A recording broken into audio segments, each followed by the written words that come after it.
여러분 안녕하십니까? 4월 17일 금요일 아침 뉴스 브리핑을 시작하겠습니다.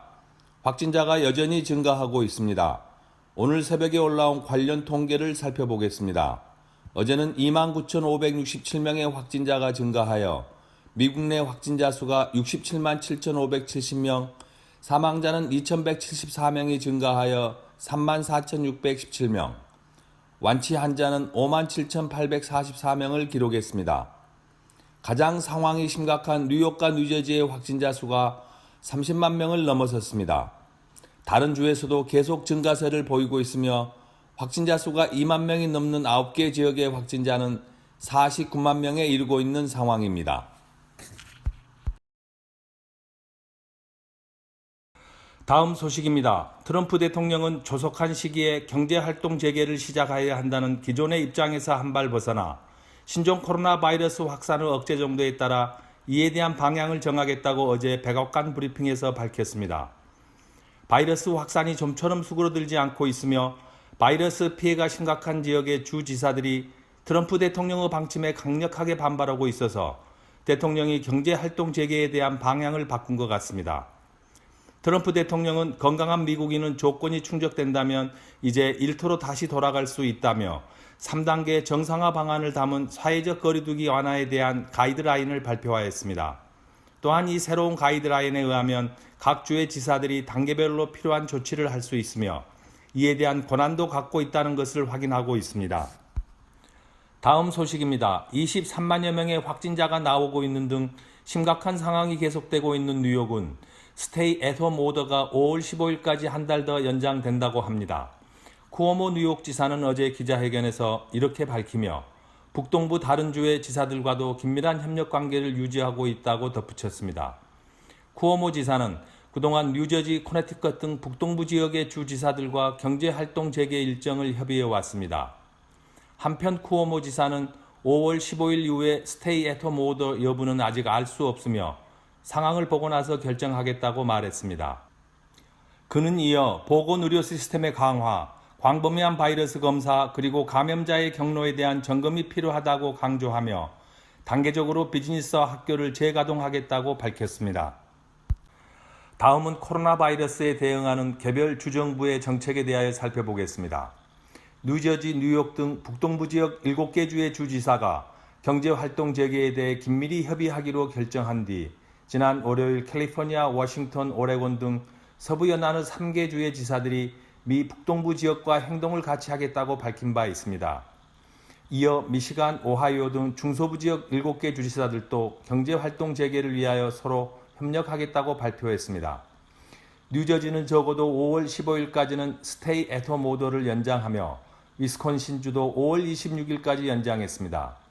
현재까지 확진자 수가 400여 명에 불과한 노스다코다주는 5월 1일부터 스테이 앳홈 오더를 해제한다고 선언하였으며 노스다코다보다 확진자가 적은 알래스카는 20일부터 주민들이 정기검진이나 척추 제압 치료, 물리치료 등 일부 긴급하지 않은 진료도 받을 수 있도록 한다고 합니다. 다음 소식입니다. 지난주 새로운 실업수당 신청자가 520만 명에 달하여 지난 4주 동안 실업수당을 신청한 사람이 모두 2,200만 명에 이르는 것으로 노동부가 어제 밝혔습니다. 필수 업종에 해당되지 않으며 재택근무도 불가능한 부문의 일자리가 대략 5천만 개 정도로 추산되는데 그중 2,200만 명이 4주 동안에 실직한 것으로 보입니다. 현재의 실업률은 금융위기가 최고조에 있던 2009년 말의 2배에 해당하는 규모입니다. 다음 소식입니다. 계속해서 원유 가격이 하락하고 있습니다. 그제 뉴욕 상업거래소에서 5월 인도분 텍사스산 원유 가격이 전 거래일보다 배럴당 24센트 하락한 19달러 87센트로 장을 마감했습니다. 20달러가 무너진 것은 2002년 2월 이후 약 18년 만에 처음이며 국제유가가 크게 오르지 않을 경우에는 미국 세일가스 업체가 대거 파산할 수 있다고 합니다. 다음 소식입니다. 신종 코로나 바이러스 환자에 대한 임상실험을 진행 중인 제약회사 길리어드 사이언스의 항바이러스 약품이 치료 효과를 보이고 있다는 소식입니다. 의료 전문지 STAT 뉴스는 시카고대 연구진이 환자들에게 치료제인 렘데시비르를 투약한 결과 대다수의 환자가 발열 및 호흡기 증상이 빠르게 회복돼 일주일 이내에 퇴원할 수 있었다고 보도했습니다. 이 임상실험에는 환자 125명이 참여했으며 이 가운데 중증 환자는 113명이었다고 합니다. 렘데시비르는 당초 에볼라 치료제로 개발됐으나 사스와 메르스 등 코로나 바이러스 계열 전염병에도 효과가 있는 것으로 알려졌습니다. 한편 길리어드 사이언스는 아직 공식 입장을 내놓지 않았으나 임상실험이 성공적이라는 소식이 전해진 후 길리어드 사이언스의 주가가 급등하고 있습니다. 다음 소식입니다. 스몰 비즈니스를 보호하기 위하여 마련된 페이첵 프로텍션 프로그램의 재원이 벌써 고갈되었다고 합니다. 이 프로그램에 배정된 예산은 3,490억 달러인데 어제까지 대출이 승인된 금액이 3,380억 달러라고 어제 SBA에서 이같이 발표하였습니다. 현재까지 대출 승인을 받은 신청자보다 승인을 기다리고 있거나 아직 신청 중인 스몰 비즈니스가 훨씬 더 많을 것으로 추정되어 크나큰 사회적 반발이 예상되고 있습니다.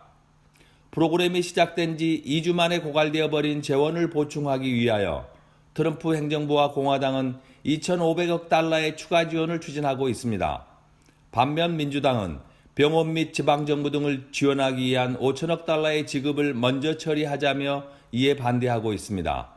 어제 상원에서 열린 공화당과 민주당의 추가 자금 지원 협상이 결렬되어 회의는 다음 주에 다시 열릴 예정입니다.